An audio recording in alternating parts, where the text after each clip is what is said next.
کسی گاؤں میں ایک غریب مولوی رہتا تھا۔ وہ اس چھوٹے سے گاؤں کی اکلوتی مسجد کا امام تھا اور نماز کے علاوہ گاؤں کے بچوں کو قرآن بھی پڑھاتا تھا، جبکہ اس کی بیوی گاؤں کی بچیوں کو مدرسہ پڑھاتی تھی، جس سے ان کا گزر بسر ہو جاتا تھا۔ ان کی ایک ہی بیٹی تھی جو کہ بہت خوبصورت تھی۔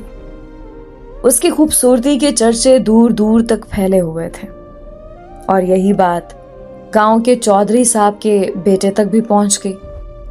اس نے موقع کی تلاش شروع کر دی کہ کسی طرح ایک بار اس حسین لڑکی کو دیکھ لے، آخر وہ ہے کیا بلا۔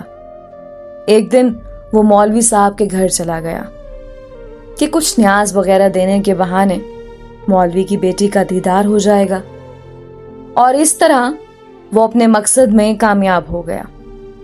جب امام صاحب مسجد میں نماز پڑھا رہے تھے تو اس نے دروازے پر دستک دی اور مولوی کی بیٹی کی آواز آئی، کون؟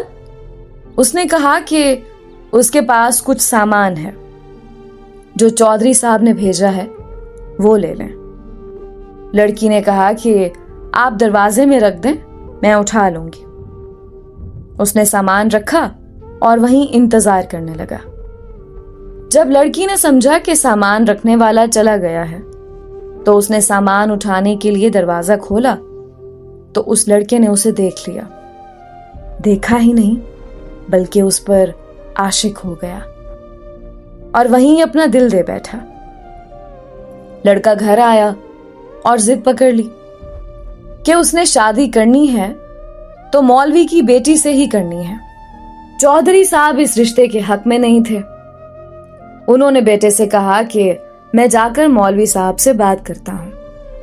چودھری صاحب آئے اور مولوی سے کہا کہ میرا بیٹا شراب پیتا ہے، جوا کھیلتا ہے اور ہر برائی ہے اس میں اپنے بیٹے کے لیے آپ کی بیٹی کا رشتہ مانگنے آیا ہوں۔ اگر آپ انکار کریں گے تو میں ہنسی خوشی چلا جاؤں گا، یہ نہ سوچنا کہ میری ناراضگی آپ کی زندگی میں کوئی خلل ڈالے گی۔ اب ظاہر سی بات ہے مولوی صاحب نے انکار ہی کرنا تھا۔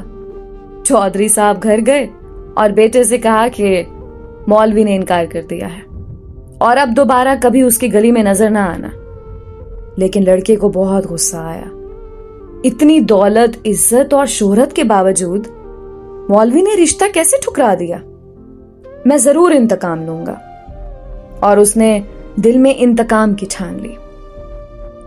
ادھر مولوی صاحب کی بیٹی بیمار ہو گئی اور اس کے پیٹ میں درد شروع ہو گیا۔ پہلے تو وہ گھریلو ٹوٹکوں سے علاج کرتے رہے، لیکن جب بیٹی کا پیٹ پھولنے لگا تو وہ گاؤں کے واحد حکیم کے پاس چلے گئے۔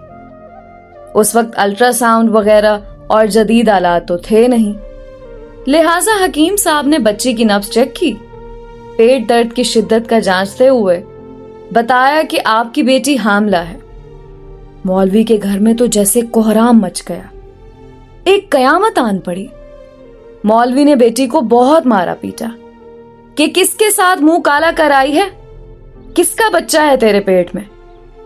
ایک دو بار اسے قتل کرنا بھی چاہا، لیکن میں بیچ میں آ گئی۔ اسے یقین تھا کہ اس کی بیٹی بے گناہ ہے۔